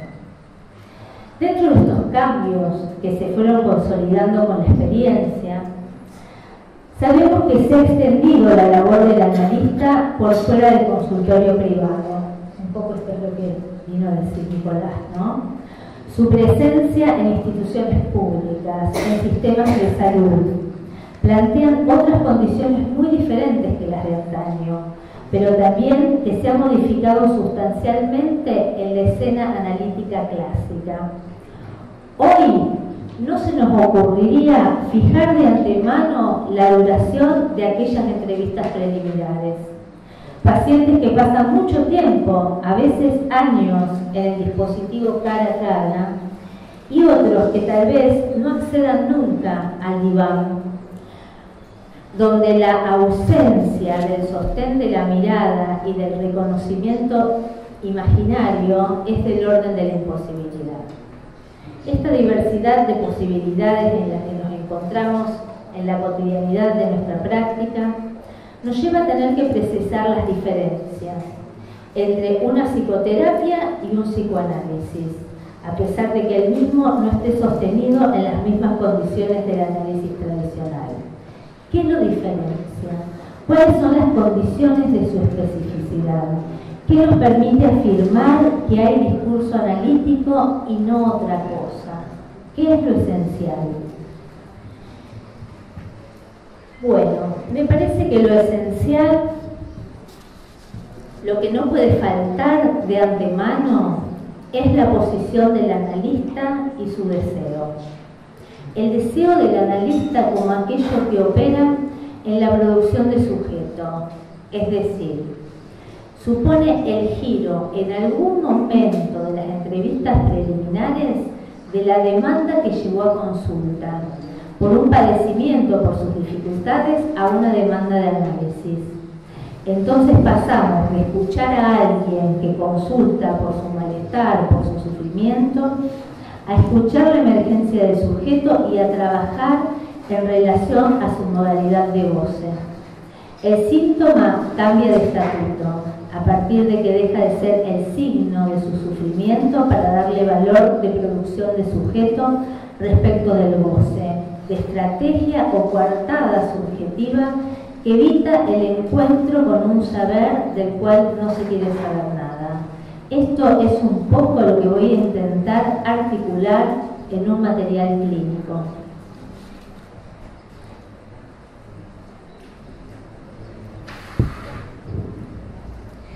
Las entrevistas preliminares fueron un largo periodo de encuentros que estuvieron atravesados fundamentalmente por su dificultad de recibirse, su miedo a recibirse y no encontrar trabajo, su largo periodo de noviazgo y la dificultad de cambiar de estado. Cada encuentro giraba alrededor de un tema que la preocupaba. La cuestión de recibirse era central. La angustiaba que el padre la siga manteniendo económicamente. Había estudiado una carrera difícil, con poca salida laboral, y mostraba un conflicto entre el deseo de terminar sus estudios y el miedo a enfrentarse a la situación de no saber qué hacer, dónde presentarse, dónde encontrar trabajo. A medida que íbamos situando dichos problemas, buscándole la vuelta, se iba tallando el núcleo del problema y la repetición de la misma situación en cada una de las relaciones, con su novio, con sus padres. El conflicto entre dejarlos tranquilos a ellos, estar a disposición y complacencia de lo que los demás querían, o darle lugar a lo que empezaba a aparecer en cada uno de los encuentros como del orden de su deseo. Hago hincapié en este periodo, porque más allá de lo fructífero que le resultaba a ella esos encuentros, el analista se pregunta: ¿qué estoy haciendo? ¿De qué se trata esa escena, más allá de lo que evidentemente a M le servía? Un largo periodo de entrevistas, durante la que había podido terminar la tesina para recibirse, hacer un viaje con su novio solos, y hasta poder empoderarse en algunas situaciones frente a sus celos y su machismo. No traía sueños, no aparecían formaciones del inconsciente. Creo que, como decía al principio, es un tiempo de espera y de incertidumbre, porque no se sabe si va a poder irrumpir algo diferente. Creo que es una espera activa, porque está sostenida desde el deseo del analista, que no es el deseo de curarla, el deseo de que le vaya bien. Es el deseo que en tanto construye las condiciones para la otra escena, a partir de una escucha que apunta a escuchar al sujeto, entendiendo por tal no una entidad, una sustancia, sino una emergencia en el discurso. Un día M trae un interrogante, una demanda. ¿Por qué me quedo tan pendiente de lo que van a decir o pensar los otros? ¿Por qué eso me detiene tanto si antes no me importaba nada? Yo decidía libremente. Siempre decía: ¿qué te importa lo que piensan? Esta pregunta fue escuchada en su dimensión significante. No se escuchó como una queja que se reitera, sino en su valor de novedad. Acá yo podría hacer la diferencia de otro tiempo mío como analista, que a lo mejor le hubiera dicho: ¿y usted qué tiene que ver con lo que le pasa? ¿No? Qué interesante, dice el analista, qué interesante pregunta, porque esta pregunta la podemos poner a trabajar. Ubicás algo que antes no pasaba. ¿Qué pasó? ¿Qué cambió? ¿Qué podés decir? Hablame de ese tiempo anterior, de la adolescencia. Entonces habla de una adolescencia de pueblo, de mucha libertad, de manejarse bastante sola porque le tenían confianza. A pesar de haber hecho lo que quería, nunca se zarpó ni se le fue la mano. Me iba bien en el colegio, sacaba 8, 9, me iba bien. Le decía a mis amigas: ¿qué te importa lo que piensan? Yo hago lo que quiero. Fue necesario entonces interrogar sobre el periodo posterior para encontrar la diferencia de la dimensión subjetiva que estaba en juego. En cambio, dice, en la universidad la tuve que remar. En los primeros años me fue bastante mal, no entendía a los profesores, no me iba bien en los exámenes, me costó mucho y siempre estaba pendiente de la evaluación, de lo que pensaba o cómo me calificaban. Me costó mucho, estudiaba todo el día, las vacaciones las aprovechaba para estudiar, me cambió todo. Algo pasó. Algo cambió entonces respecto de su propia confianza, de ser alguien que le iba bien y hacía lo que quería, a que le vaya mal y estar pendiente de la nota del otro, de hacer que las cosas, bien para los profesores. Entonces le digo: antes sabías que hacías las cosas bien, que te sentías segura como para poder decidir y no pensar en lo que los demás piensan de vos. Y de repente ya no sabía si estaba bien o estaba mal. El gran cimbronazo que en la facultad, para los profesores, tenías que forzarte más. Parece que te quedaste sin la imagen en el espejo donde te mirabas. Me detengo en este cuadro. ¿Cómo podemos entender la propuesta de Lacan que plantea que el análisis se orienta por lo real? ¿De qué se trata el tratamiento de lo real por lo simbólico? ¿Qué es lo real? En principio lo nombramos como aquello imposible de simbolizar. Freud le dio el nombre de trauma, no por la gravedad del evento, sino porque es del orden de lo inasimilable. Tal como lo ubica Dora en aquellas dos escenas, la del lago, la del beso, no por la gravedad objetiva de lo acontecido, sino por lo inesperado, impensable y sin recursos para afrontarlo. Es por la función del analista que se puede situar el valor que tiene para el sujeto en su singularidad, a partir de poder sancionar el valor que ha tenido para ese sujeto, las repercusiones subjetivas y la situación en la que se encontraba frente a este suceso, que algo, un trozo de lo real, puede pasar al registro de lo simbólico. M sorprende con un retruco que habilita a la interpretación.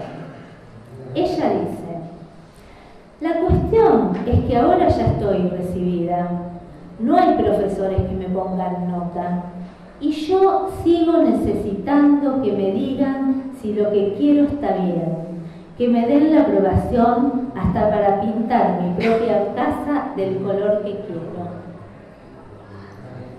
En ese momento la interpretación llegó sin que se la buscara. Ya no es el otro el que te pone la nota, sos vos la que haces de esos otros alguien por encima, consistente. Para eso pareciera que es necesario no saber que se quiere y menos aún asumir que se quiere. Esto es lo que te encargás de dejar oculto. Pongo fin a la sesión con la propuesta de comenzar a hacer diván la sesión siguiente. Tengo algunas cositas para comentar de esto, pero lo dejo para después. Esto un poco tiene que ver con mi experiencia, con el recorrido y el aprendizaje que cada uno va haciendo de y en su práctica. Justamente la experiencia es hacer de los errores, las equivocaciones, tal vez de cierta posición incauta, aquello que implica capitalizar una experiencia que nos hace ir modificando, transformando y sobre todo dándole lugar a la invención.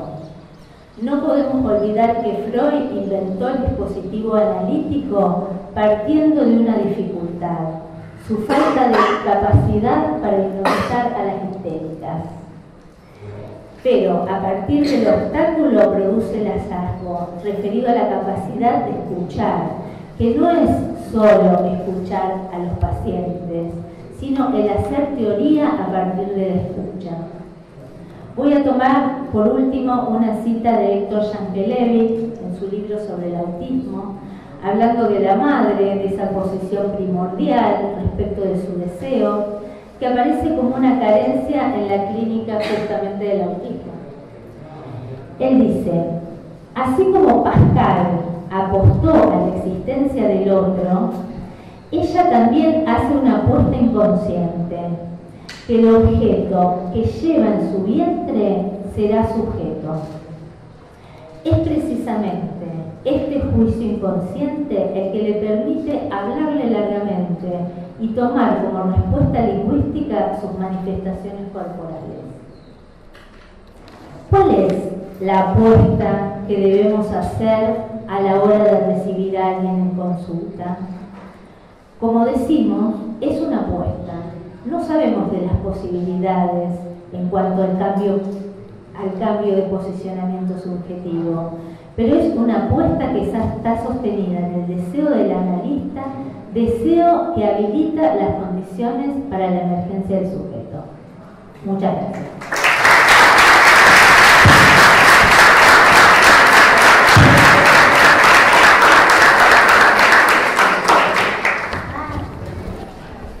Bueno, Buenas tardes. Me quedé pensando en algo porque estuve anteriormente en la mesa de psicoanálisis y universidad y una intervención de los organizadores de Lisandro fue respondiendo a una intervención de los panelistas que ahora no recuerdo quién fue. Era la pregunta sobre las jornadas, si hacerlas cada año, la afiliación que ellos tienen con la facultad. Y lo que me retornó al ver la convocatoria que tiene esta jornada es el valor testimonial además que tienen estas jornadas, porque en estos momentos tan difíciles, socialmente, económicamente y políticamente, ustedes saben que nosotros estamos desencontrados, porque estamos afectados. Y una de las preguntas al momento de llevar a cabo una decisión en contra de las políticas neoliberales es realizar o llevar a cabo un paro por tiempo indeterminado, qué consecuencias puede llegar a tener, y no pensamos muchas veces en algo favorable, desencontrarnos con los alumnos. Resulta que cuando se los convoca, los alumnos muerden. Además de que nos encontramos en la calle muchas veces. Bueno, yo les agradezco a los chicos de la Amazona por haberme invitado. Y cuando me convocan y me dicen qué panel me tocaba, me dicen entrevistas preliminares y pasaje al diván. Yo le dije, bueno, yo voy a trabajar sobre entrevistas preliminares. Resulta que yo no voy a trabajar sobre entrevistas preliminares. Yo voy a trabajar sobre ese tiempo que Freud llamó el ensayo de pruebas. ¿Por qué? Porque se suele a veces homologar entrevistas preliminares y ensayos de prueba y no necesariamente ese tiempo de trabajo se convierte en una entrevista preliminar. Freud, en Iniciación del Tratamiento, dice: con los enfermos de quien sé poco, he tomado la costumbre de aceptarlos solo provisionalmente, por una semana o dos. Bueno, era su invento, su construcción además. Si uno interrumpe en ese lapso, le da al enfermo la impresión penosa de un intento de curación. Uno solo ha emprendido un sondeo a fin de tomar conocimiento del caso y decidir si es apto para el psicoanálisis o no. El ensayo de prueba, entonces, es un término con el que dijo titular esta ponencia, porque Freud mismo en ese ensayo formula una distinción con respecto a lo que Lacan llama entrevistas preliminares. Por eso podemos decir que ese ensayo de prueba no necesariamente se corresponde con las entrevistas preliminares. El objetivo preliminar indica un tiempo de trabajo de análisis con la palabra que aconteció y por efecto retroactivo de ese trabajo, esas entrevistas se convirtieron en preliminares. En el saber psicoanalista, Lacan lo dice así: todos saben, muchos lo ignoran. La insistencia que pongo ante quienes me piden consejo acerca de las entrevistas preliminares. Esto tiene una función para el analista, por supuesto, esencial. No hay entrada al análisis posible sin entrevistas preliminares. Esto es importante porque cuando uno subraya que tiene una función para el analista, está situando la posición del analista, posición que es la misma para él, no para el consultante, quien podrá devenir o no analizante, desde ese tiempo de ensayo y durante el transcurso de un análisis. Esta posición y las condiciones del análisis es lo que leemos en el ensayo de prueba, tanto en consejos al médico como en introducción al tratamiento. Cuando Freud propuso reglas técnicas, condiciones más bien diría yo, para el analista, la atención flotante es una posición en la escucha, todos sabemos, habremos leído alguna vez, que consiste en no fijarse en nada en particular y en prestar a lo que se escucha la misma atención, dado que el significado se discierne retroactivamente. Este precepto, tal como Freud lo llama en ese mismo texto, es el correspondiente necesario de la asociación libre. Aquello que se requiere que el analizado diga lo que se le ocurra y no ceda a la crítica. Ahora bien, en la asociación libre también podemos situar dos momentos o dos dimensiones. Una de los primeros encuentros cuando podemos proponer al paciente que comience a él por donde se le ocurra.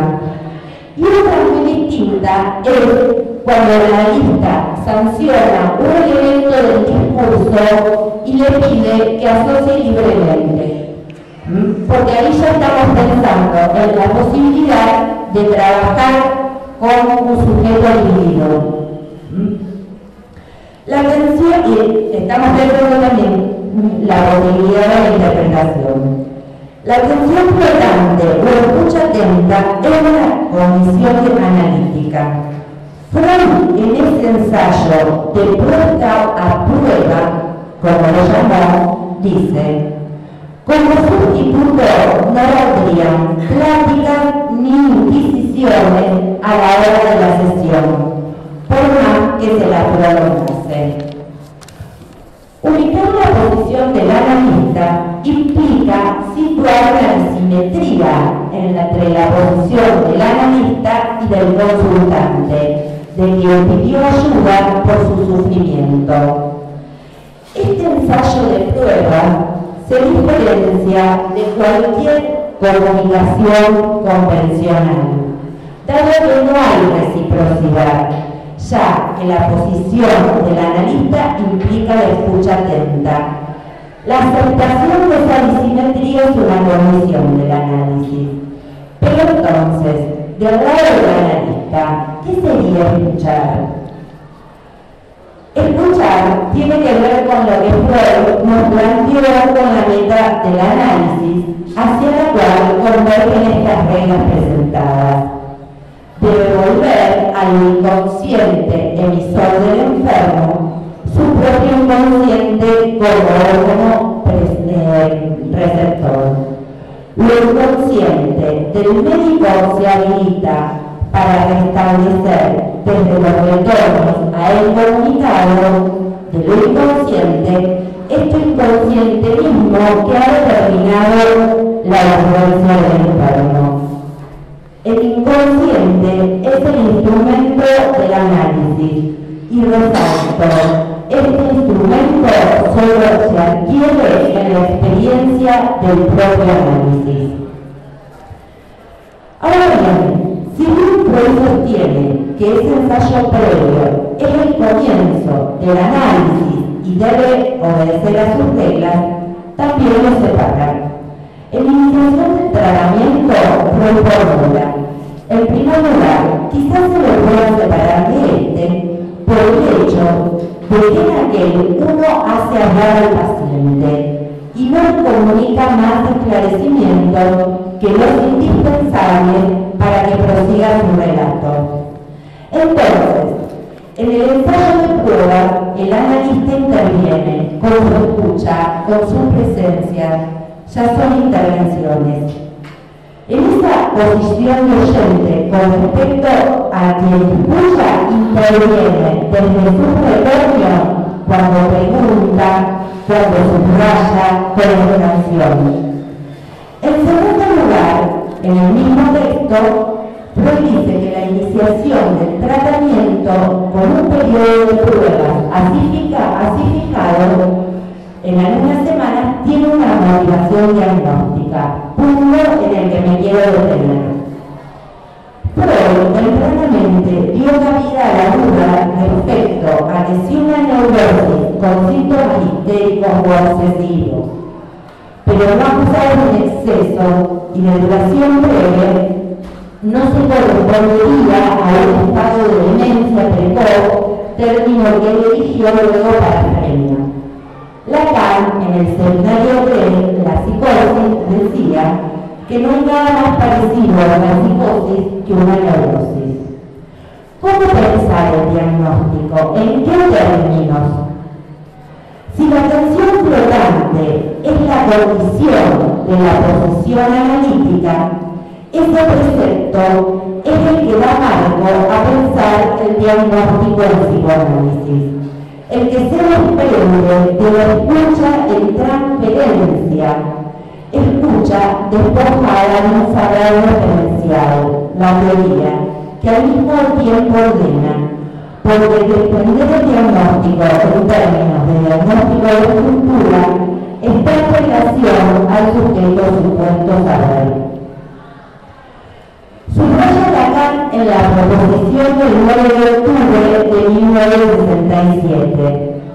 El analista no sabe nada. Yo creo, no sabe nada en ese momento de ese paciente. Luego continúa Lacan. Por eso Freud recomienda abordar cada caso nuevo como si no hubiese adquirido nada de sus primeros desciframientos. Aunque no sepa nada, continúa Lacan, está en juego lo que tiene que saber. Y lo que tiene que saber está en reserva. Porque no es nada particular, pero eso se articula en la cadena de letras. Lo no sabido se ordena en el marco del saber. La profesión del analista debe disponer del saber textual, no referencial, que lo enmascara.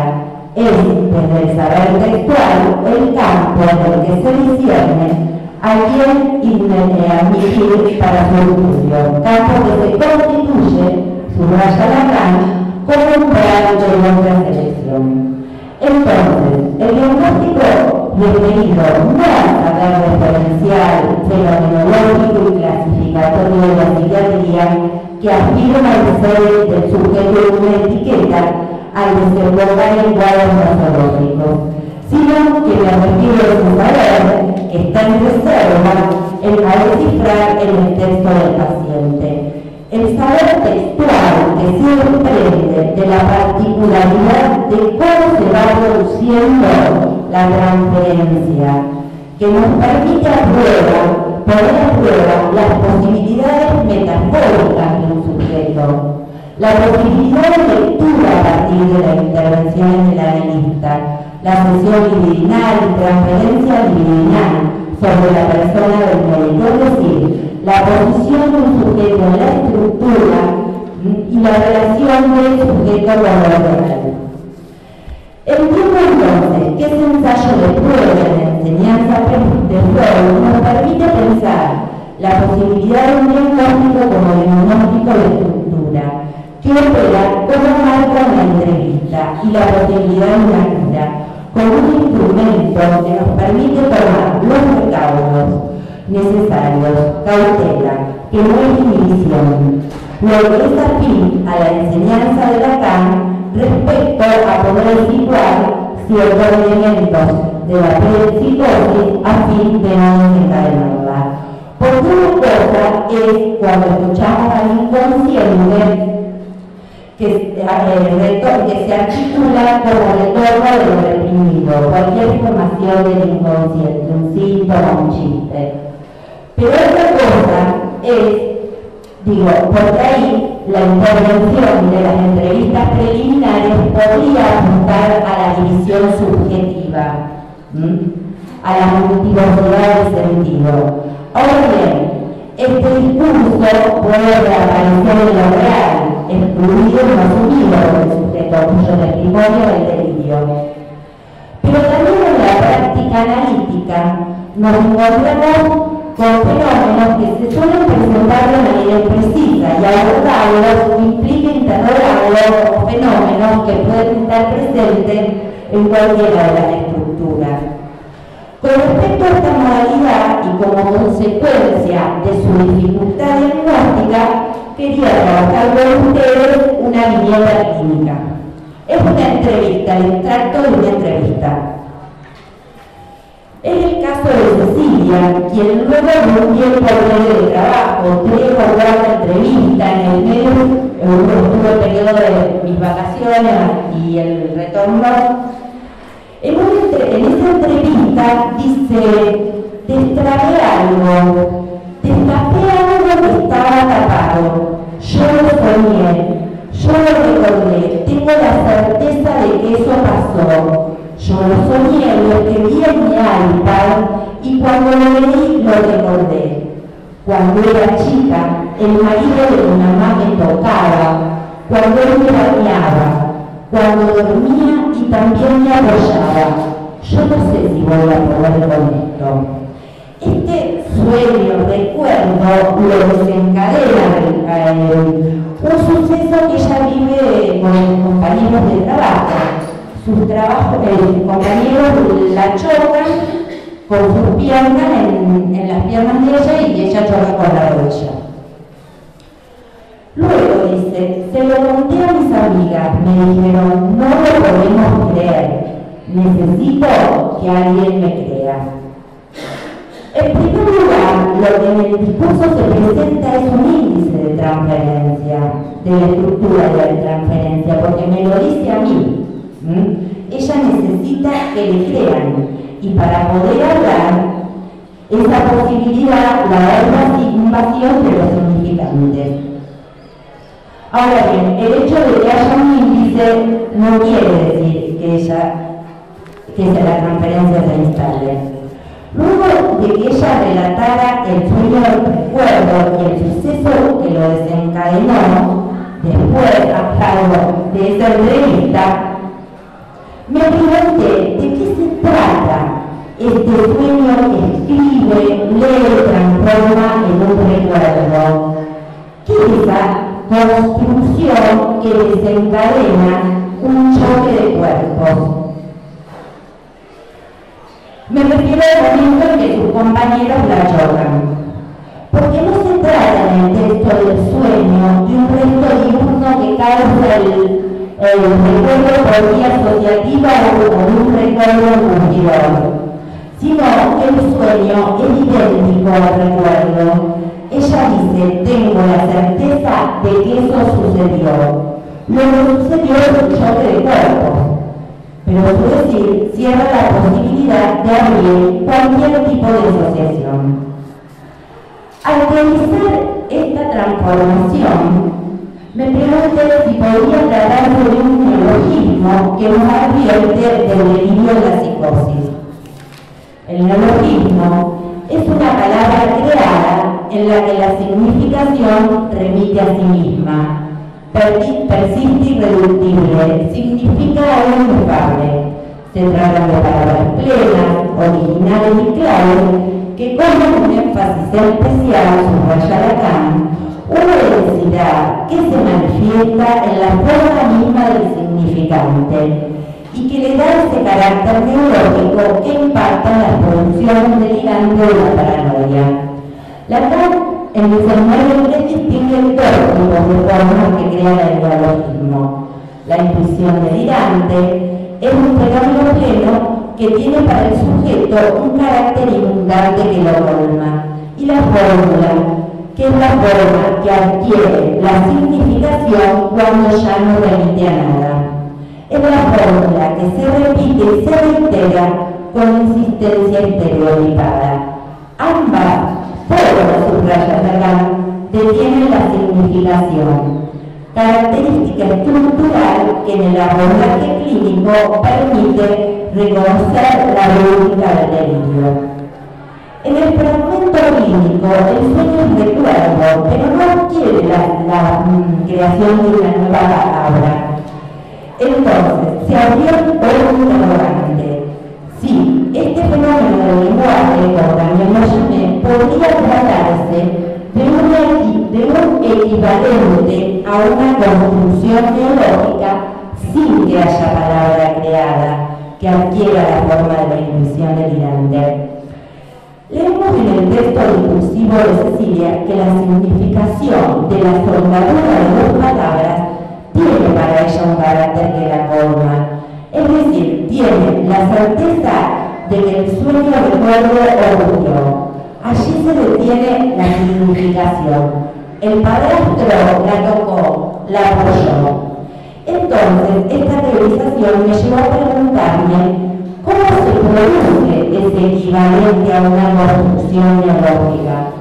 Cuando Lacan, en el seminario 3, retoma la enseñanza de Freud los trastornos de la afasia, aborda el déficit afásico como un fenómeno del lenguaje, desde dos vertientes.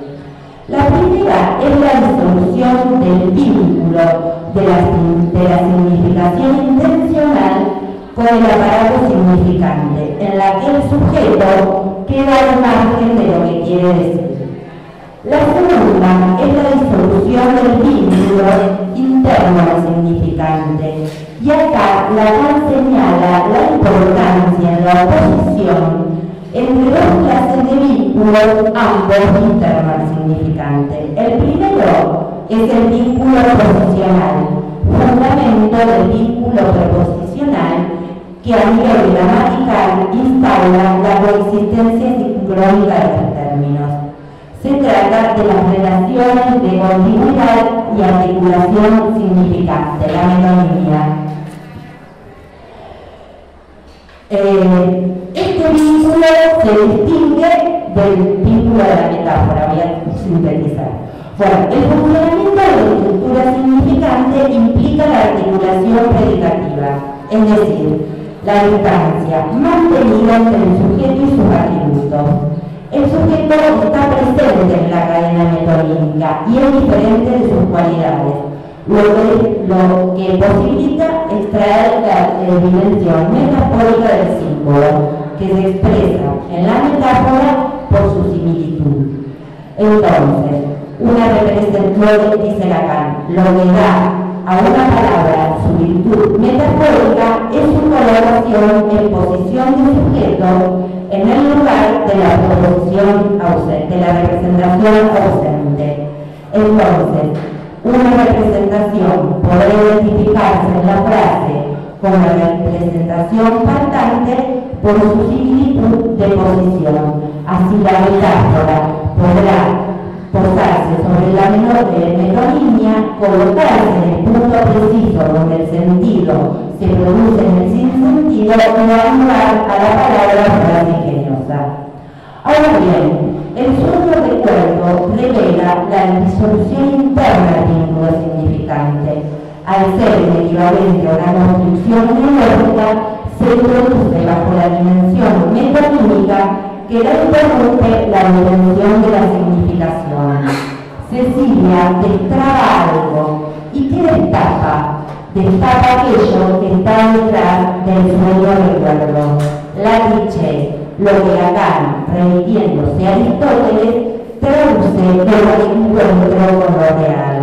Lo real como siendo aquello que está más allá del automatón, del regreso y de la existencia de los signos.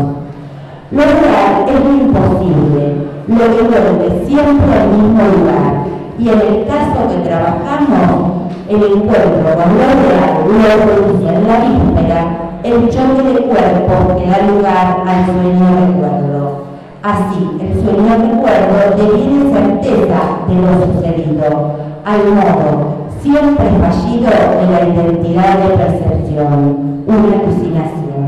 La identidad de percepción es la regla del núcleo de lo real que indica la resistencia del discurso cuando éste procede a seguirla. En el caso de Garofalo, lo real irrumpe, dado que hay roce, apoyo de cuerpos. Hay identidad entre el apoyado de la rodilla del compañero y el tocado del marido de la mamá.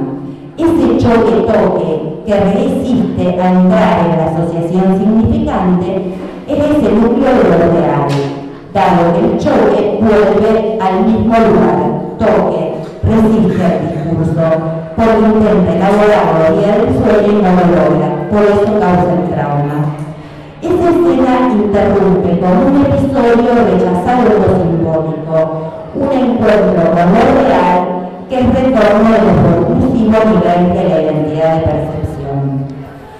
Ahora bien, esta viñeta nos remite a la relación diagnóstico y práctica clínica, dado que la escucha analítica implica la regla de abstinencia, pero ese retorno del significante en lo real se hace escuchar, y acompañada de un estado de desorden, confusión e inestabilidad en el que ella llega, no había lugar para una intervención que apunte a introducir la visión del sujeto. No se trataba de esperar con la canción o subrayado. Este fenómeno clínico implicó un trabajo dirigido y canalizado a la paciente. Cuando ella relata el episodio, dice: se lo conté a una amiga, no lo podían creer. Ahí lo importante era situar la diferencia entre no lo podemos creer y el no creerle, porque esa diferencia podía estabilizarla. Entonces, la escucha del saber textual en la práctica analítica tiene resonancia sobre el saber referencial, sin que éste se anteponga respecto a las modalidades de retorno del inconsciente y de intervención. La posibilidad de teorizar este fenómeno clínico, que retorna de la identidad de percepción y se introduce por la vía de la alucinación, requiere de la formulación de interrogantes que ponen a prueba esta coincidencia entre investigación y tratamiento, como uno de los títulos de oro del análisis, tal como se lo formuló después de que este trabajo ha transcurrido. Ahora bien, la teorización de ese fenómeno clínico alcanza para establecer una diferencia estructural. El tiempo de trabajo fue muy breve, con lo cual es un índice que no alcanza para definir una diferencia en la estructura.